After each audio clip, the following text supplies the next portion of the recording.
Hi, just a little background on this video because it's not a video that I shot recently. I actually shot this one back in July 2014. I've had it sit in here for ages, and I was actually going to start a new segment called Wayback Wednesday where I look through my old Electronics Australia magazine archives, and this video was my search for the first 7400 series TTL chip, the first mention of it in the electronics magazines that I have. Now, unfortunately, this is not a complete video, and this is why I didn't release it at the time, because I got about halfway through it and I then copied the files over from my camera and everything else, put it back in, and I had a bug in my camera at the time that I didn't understand, where it actually would not record the footage. So I actually spent like a day or a day and a half, 2 days or something like that, shooting some extra footage, like about like an hour of extra footage, but it took a couple of days to do it because I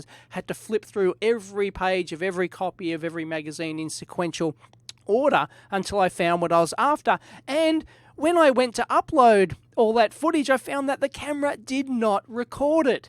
And I was so peeved off, right, that I just didn't want to finish it and release the video, and I just went on with other things, and I thought it was ruined. But I've still had the footage sit in here, so I haven't finished it off now. But if you like it, and if you like the segment Wayback Wednesday, tell me about it in the comments. And if you want me to actually finish this video off and actually still try and find, because I found lots of really interesting stuff in the episodes after this. So this video ends quite abruptly, so that's a warning for you. If you don't like unfinished videos, please don't complain about it. I'm putting it up because some people may actually like it just as it is. So anyway, if you like the Wayback Wednesday idea, concept, and you want me to do more of these old, nostalgia type magazine videos, then please let me know. Anyway, let's get to it. Hi, welcome to Wayback Wednesday. Yes, I've changed. I'm not sitting in front of my regular bench. I'm using my new, just uncommitted bench at the moment. I thought I'd change things up a bit. This allows me to be on camera, do the talking headshot, and actually have a bench in front of me to do stuff as well. So if you like this sort of angle and presentation, please let me know. I can sort of change the angles around a bit. Lighting's probably not great at the moment, but anyway, I thought I'd have a little experiment. And yes, a little experiment with Wayback Wednesday segment as well, where I look at some old magazines, because I love old magazines, and I have a complete collection of Electronics Australia and radio, television and hobbies going right back to the 1950s. The reason that I'm doing this video is because it came to my attention recently that TTL logic, the humble 7.4 series TTL logic,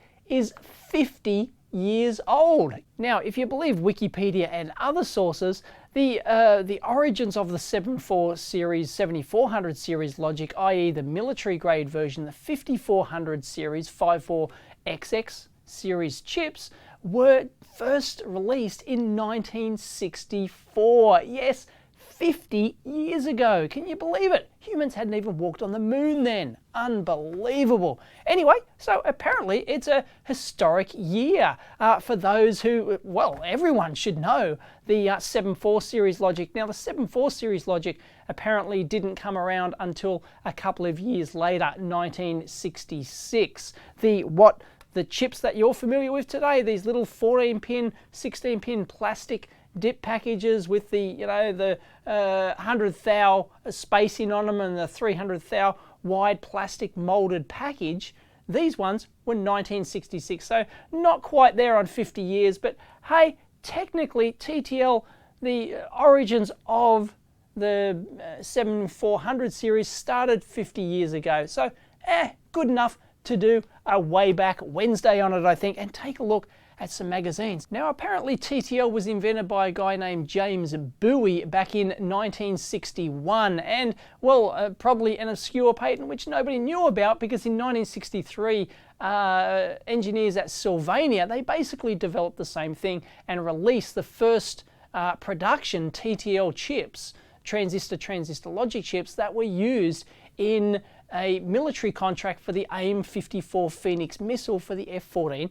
Tomcat, and apparently that was wildly successful, but this wasn't 7.4 or 5.4 series logic. So a year later, the Texas Instruments saw the success of those Sylvania chips in that contract and went, oh, we want a slice of that market. So they developed the 5.4 series chips in ceramic packages. We didn't have the plastic dip molded packages we're familiar with. They started out in the ceramic packages in the 5400 series, but apparently when they released those, they became wildly successful, and 2 years later, the 7400 series was even more popular, and they just cornered the market overnight for 74 logic pretty much, and then from then on pretty much everyone else copied it. So there were other players in the market back then that had their own types of logic families and things like that.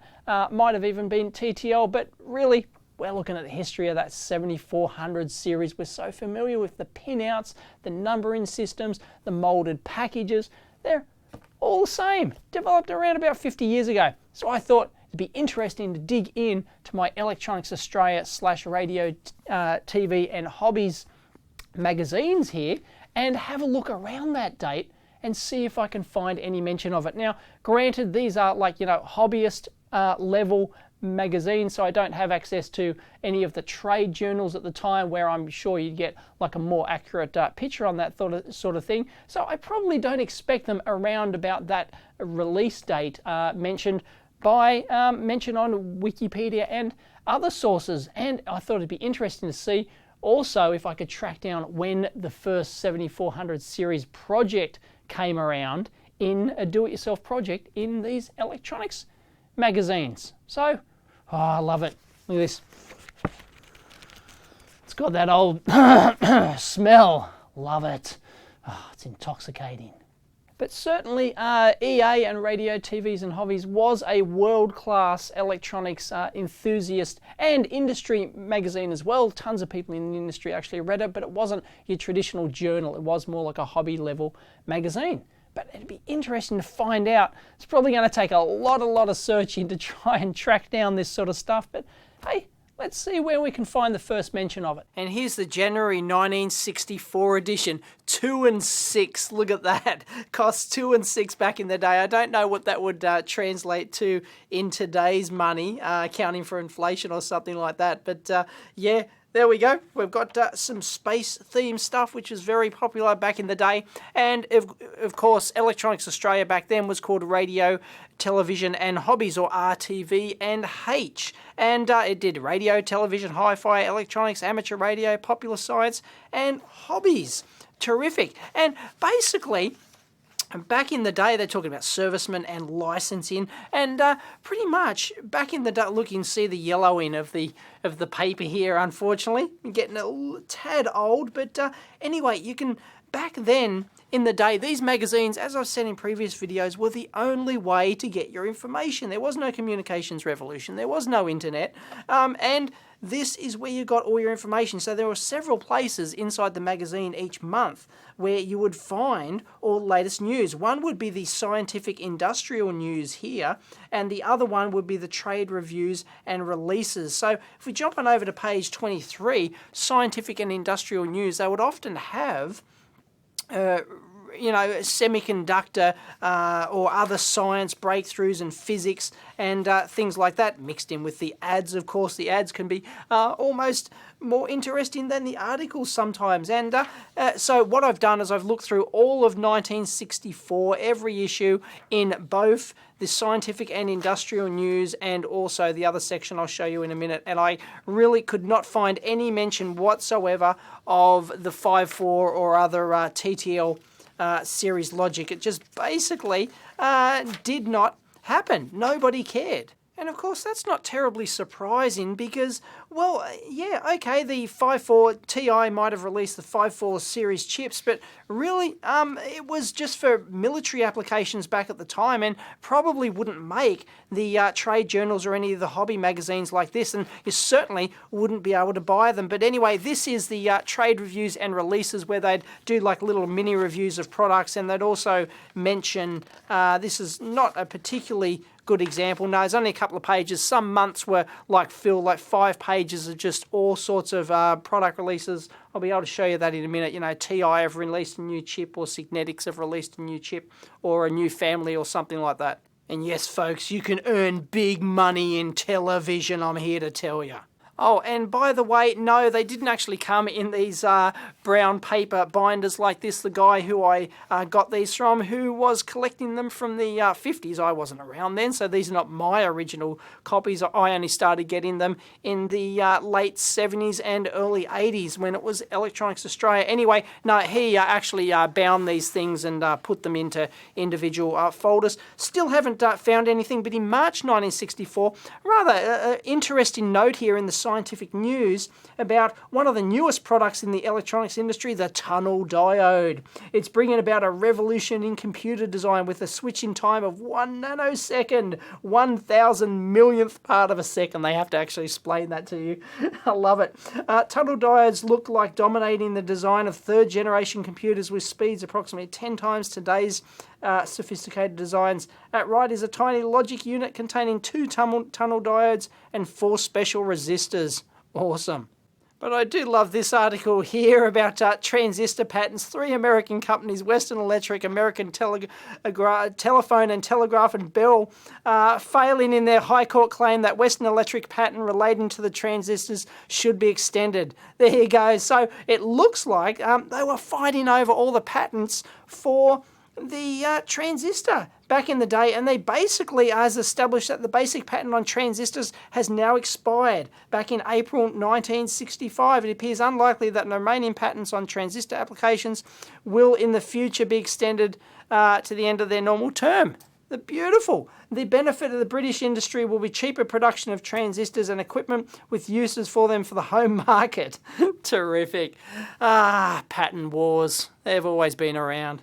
Here's an interesting ad from the September 1965 edition. Not TTL, well, I don't know what they were, but going digital. Circuit blocks, cut cost. When it comes to building electronic systems, there is no surer way of cutting costs, speeding up production, and by specifying Mullard circuit blocks from Mullard, Australia, from Mullard Limited in London. There you go. So early digital, not chips as we know them today, but pretty much just modular blocks, like hybrid blocks. I don't know what the construction would have been like inside. I don't even know if they were 100 thou pitch on those.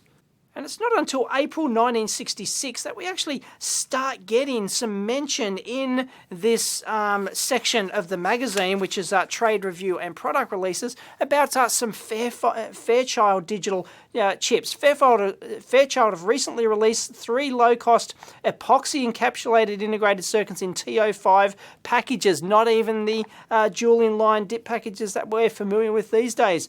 They are the FUL900 buffer inverter, and also the FUL914 dual 2-input gate, and the 923 JK flip-flop, designed to operate from a supply voltage of 3.6 over a temperature range of 15 to 55.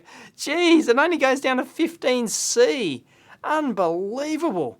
And it's not until December 1966 here that we get our first sniff of Texas Instruments chips coming in here. Let's take a closer look at this. And here we go, Texas Instruments Australia Limited, yes, they had an Australian outlet in South Australia, no doubt, now has available digital integrated circuits in the 930 series configuration in a moulded plastic package.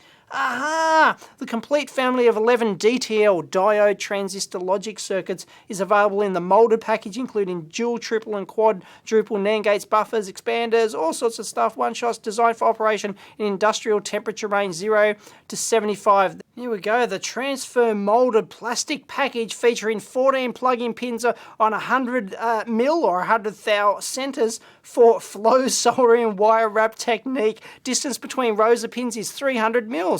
Basically, they are describing exactly what you're familiar with these days, are these standard dip packages here. And here's a Texas Instruments 7445 from, unfortunately, only 1987. That's the sort of the oldest one in the 7400 series, without going into the more modern variants like LS and HC and F and all sorts of other ones. But there you go.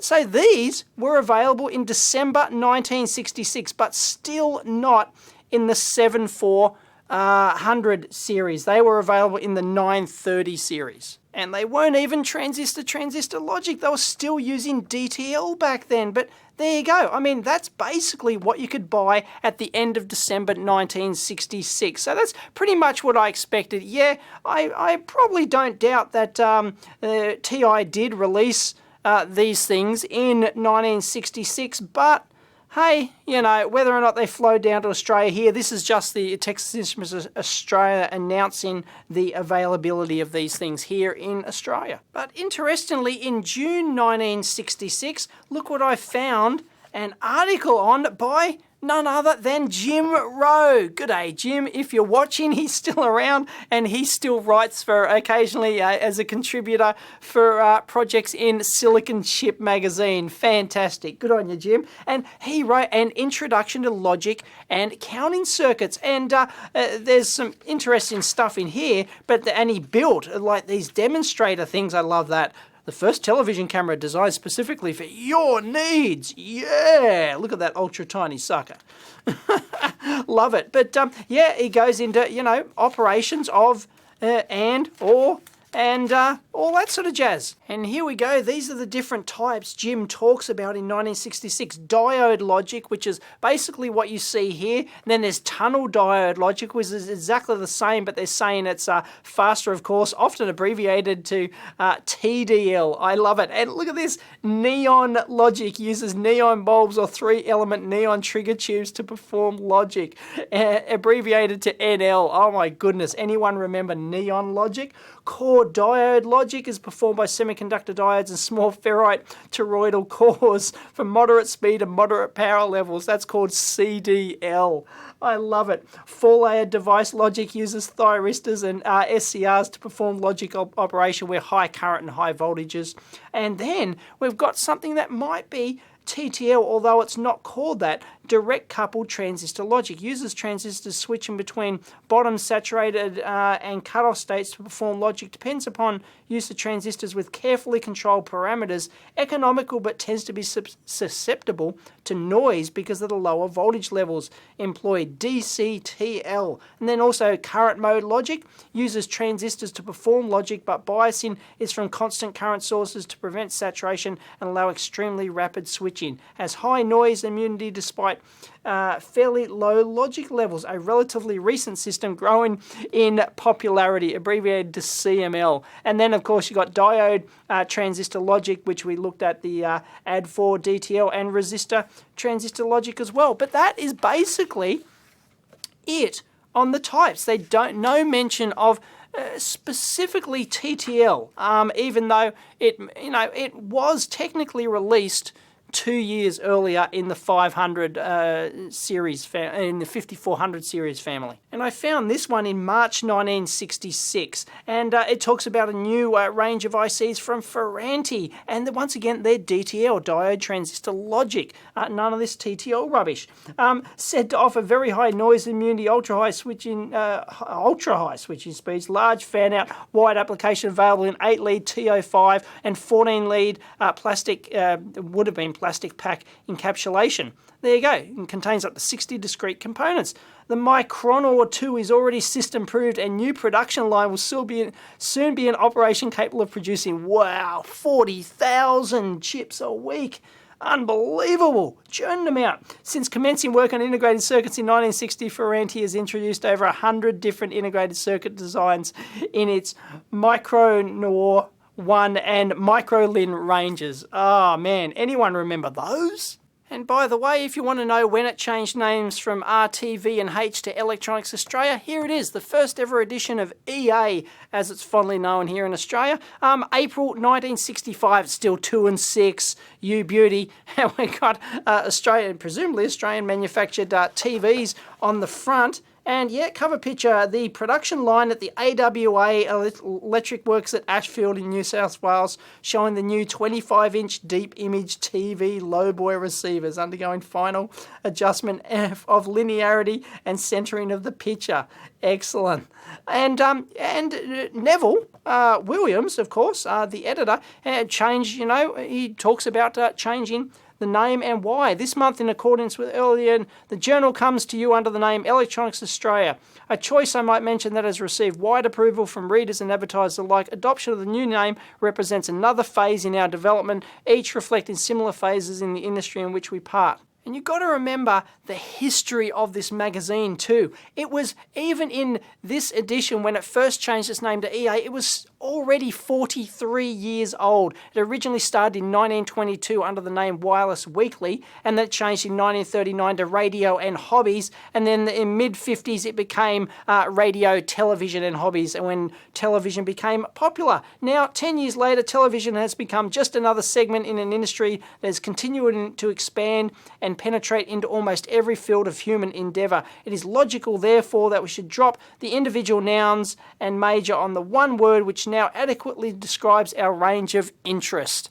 Electronics. Beauty. And here's the front cover of the November 1965 issue. And yes, that is a IC, a digital IC on the front. It's a Fairchild planar epitaxial complementary transistor micro logic device, part of the CUL 958. There you go. It's a decade counter involving 4 binary triggered flip-flops. Beautiful. So I went through all the way from 1964 through to February 1967 here, found no mention of TI's 54 or 74 series logic at all, but in this edition I did find the first ever project to use an IC. So I don't know if this was the world's first do-it-yourself construction project that used an IC, but I don't know, it wouldn't have been far off. If anyone knows of any other magazines around the world that came out with IC projects sooner, EA did innovate a lot of stuff. A lot of the early computers were done in Electronics Australia magazine as well. And so we can take a look at this project, which actually used the first IC, but sadly, it's still not, even in 1967, not the 7400 series. And ta-da, here it is, once again by the innovator Jim Rowe. Good on you, Jim. It's a 1 megahertz square wave generator using integrated micro circuits. Once again, in that TO5 type circular package. None of this dual inline stuff. Now, this one actually uses the Fairchild parts, which we've looked at. This uses the FUL900 buffer, the FUL914 dual 2 input gate, and the 923JK flip-flop we looked at before. They're $1 each, or $1.80. I'm not sure how easy they get. You probably had to go directly from the Fairchild Australia. I don't know if you could get them. You couldn't just walk into your local electronics store, which were basically still selling valves back then, and pick these things up. So they would have been state-of-the-art. But here we go. There's the medium power buffer and the 2-input NOR gate pinouts with the, once again, but we're not looking at TTL, but this is the first project which actually used ICs, and this would have been massively innovative for the day. And as we mentioned before, they operate at a nominal 3.6 volts plus or minus 10%, guaranteed over a temperature range of only 15 to 55 degrees Celsius, and have a propagation delay of 12 nanoseconds. That wasn't bad for the day, and for resistor transistor logic like this, pretty good. And there's a schematic for it, not much in there at all. I love it. Parts list, and by mail order, there you go. Yeah, Fairchild Australia Proprietary Limited. You can get them directly from Parramatta, just down the road. Beautiful. I love it. And there's the internal wiring diagram, all tag board stuff, you know, none of this PCB rubbish, all just tag strip and point-to-point wiring and stuff like that, but that's pretty neat. And a couple of crow shots as well. Yes, crow is cathode ray oscilloscope, what we call scopes here in Australia. And yeah, they would have got this with a scope camera or a crow camera. Back in the day, a hood that actually clips to the front with a film camera. They would have exposed the film, developed it, and then pasted this in the artwork for the magazine to be printed. Beautiful.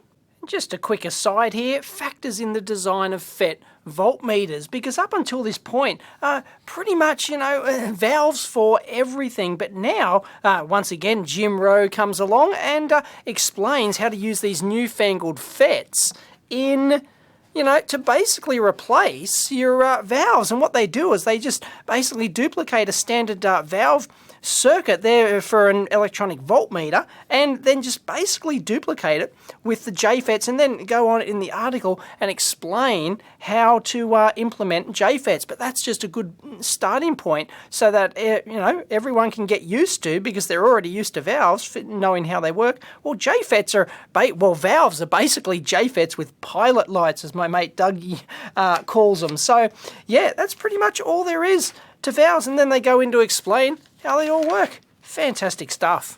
And that was July 1967. On the front cover, how to assemble a silicon transistor. Brilliant. Look at that.